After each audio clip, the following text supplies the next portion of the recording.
Not and then to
yes.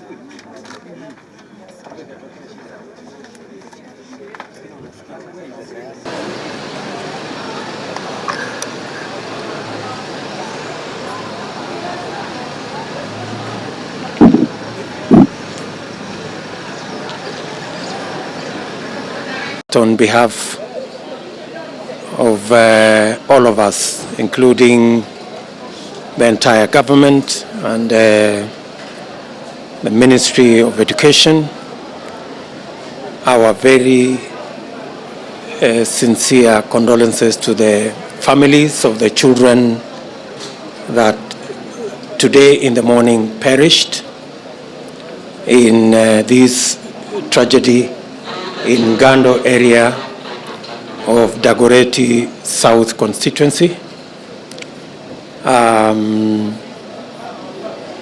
Reports so far indicate that we have lost 7, maybe 8 children. We are yet to confirm the final count, but the peers and the management of Kenyatta Hospital have informed me that of the 64 children admitted here, 60 have been cleared to be discharged.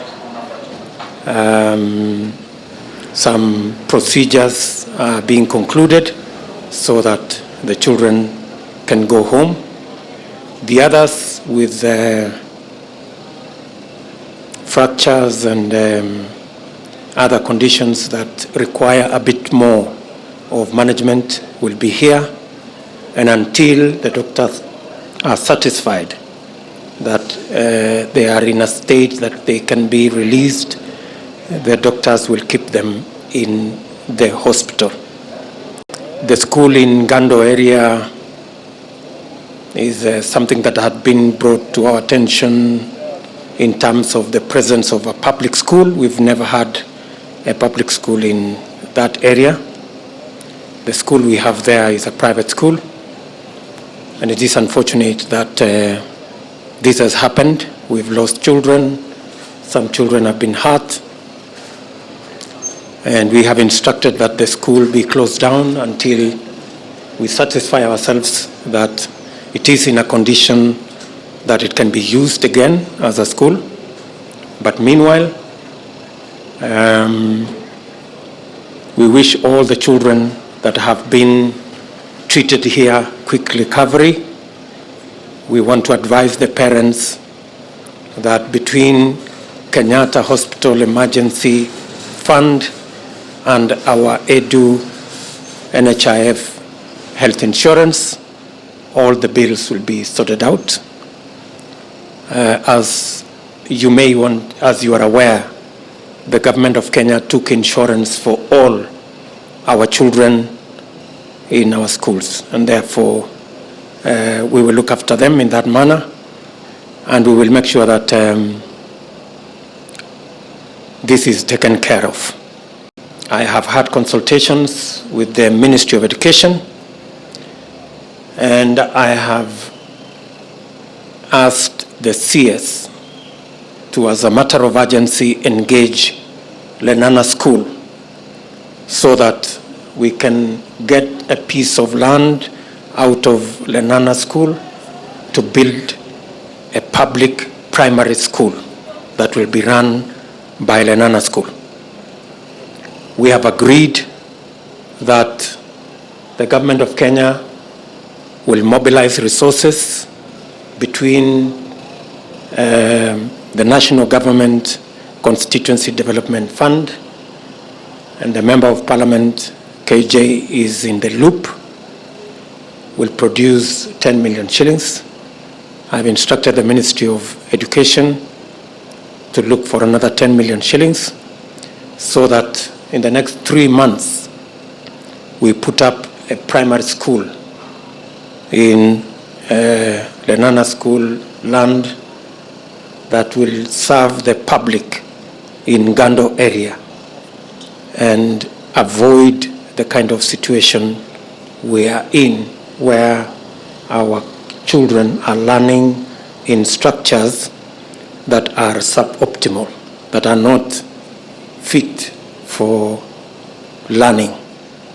And I want to ask the Ministry of Education to carry out an audit as a matter of urgency of all our learning institutions, especially those in our informal settlements, and to make sure that they are in a state that does not endanger the lives of our children, both in terms of the structures and in terms of the health condition and the hygiene in those learning institutions.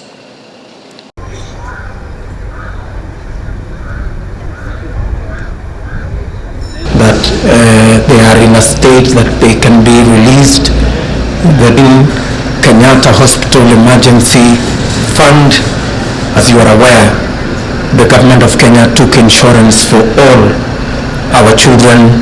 To ask the Ministry of Education to carry out an audit as a matter of the health condition and the hygiene in those learning. Daktari, you will do the rest. Yes. Thank you.